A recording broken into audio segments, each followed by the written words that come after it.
स्त्री के गर्भ में बच्चे के भीतर आत्मा कहां से आती है?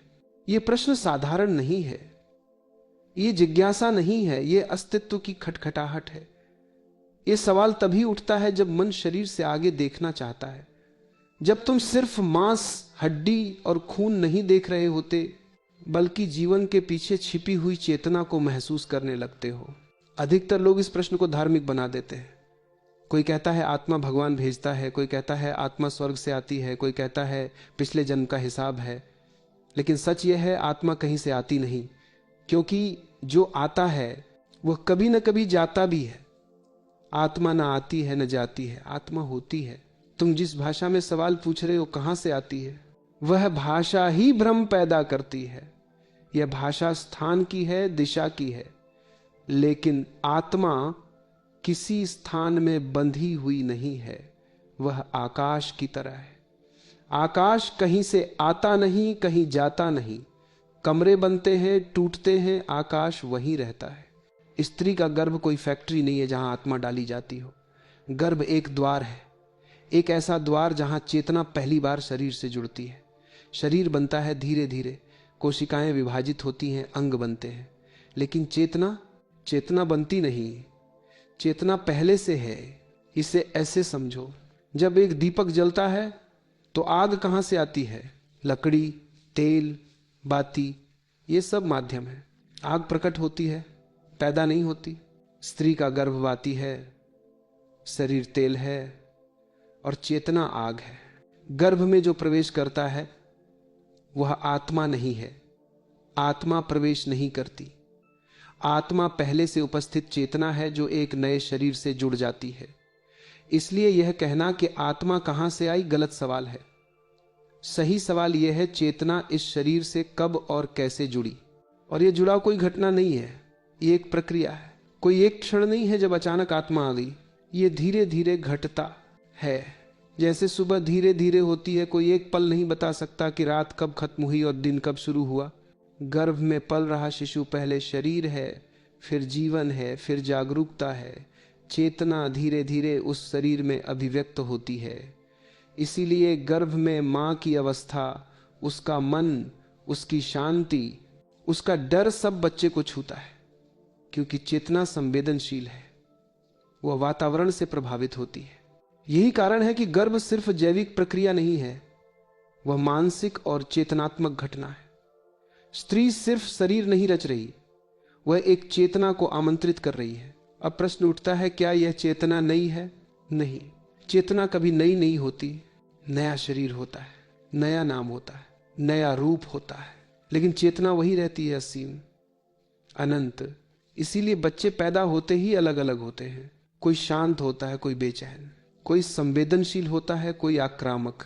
अगर चेतना बिल्कुल नई होती तो सब बच्चे एक जैसे होते, लेकिन ऐसा नहीं है। यह बताता है कि चेतना पहले से यात्रा में है।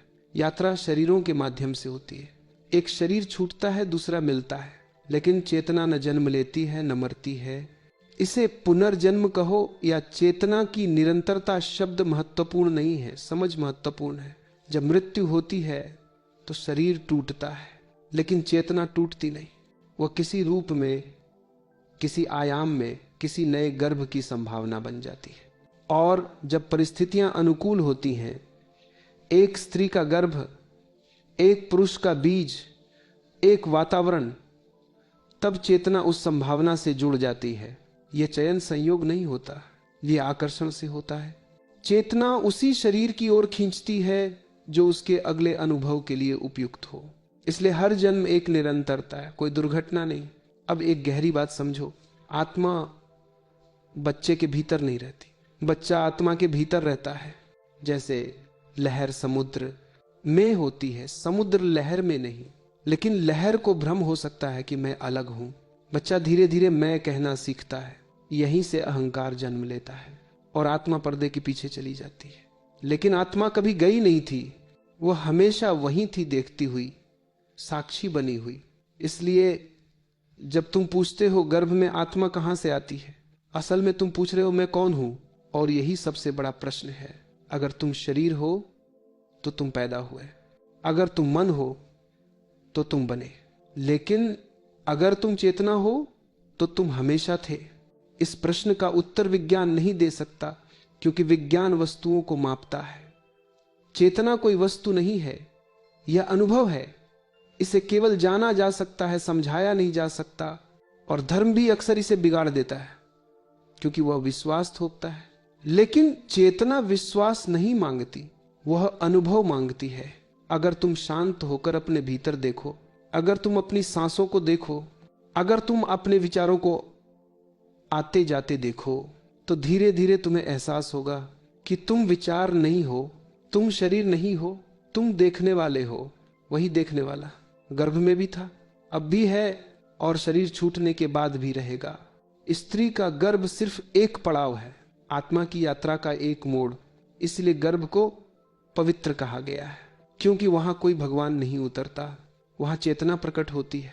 और जब तुम यह समझ लेते हो तो जन्म रहस्य नहीं रह जाता, मृत्यु डर नहीं रह जाती, और जीवन बोझ नहीं रह जाता। जीवन तब एक यात्रा बन जाता है, शरीर से शरीर की, अनुभव से अनुभव की, लेकिन चेतना की नहीं, क्योंकि चेतना कहीं जाती ही नहीं, वह तो यही है।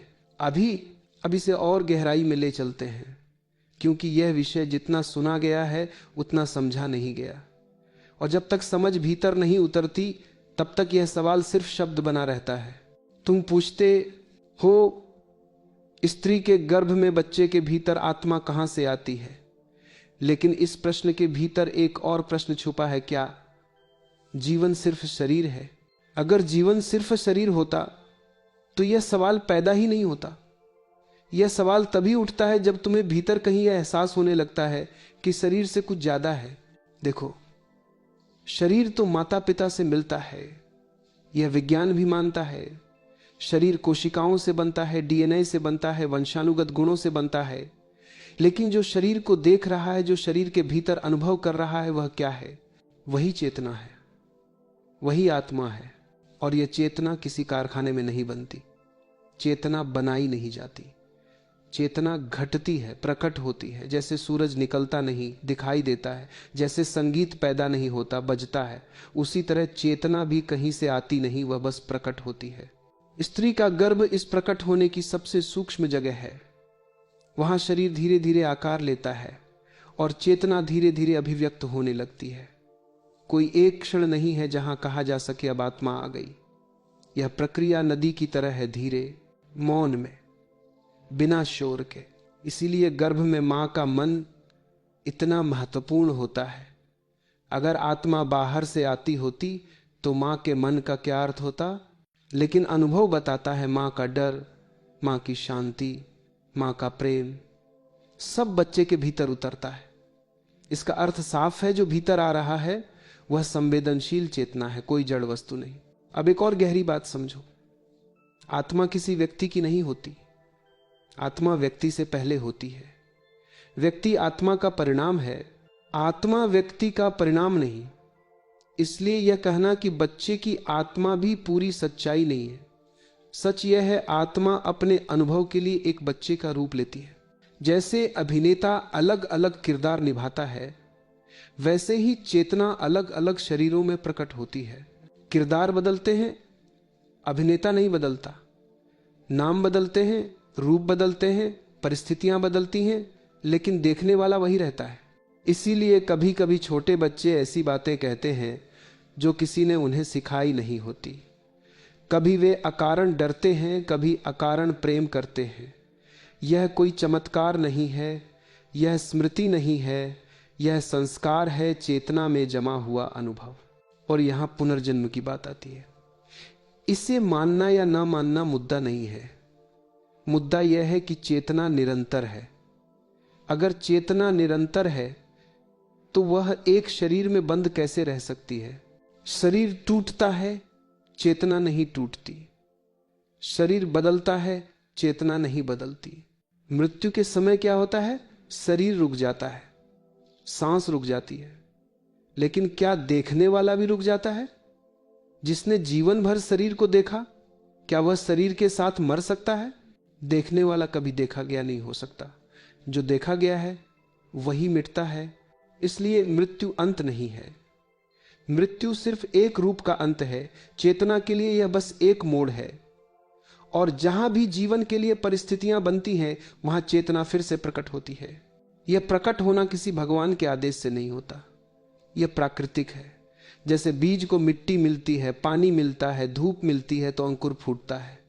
चेतना भी जब उपयुक्त वातावरण पाती है तो शरीर के माध्यम से अभिव्यक्त होती है, और स्त्री का गर्भ यही वातावरण है। इसलिए गर्भ को पवित्र कहा गया है।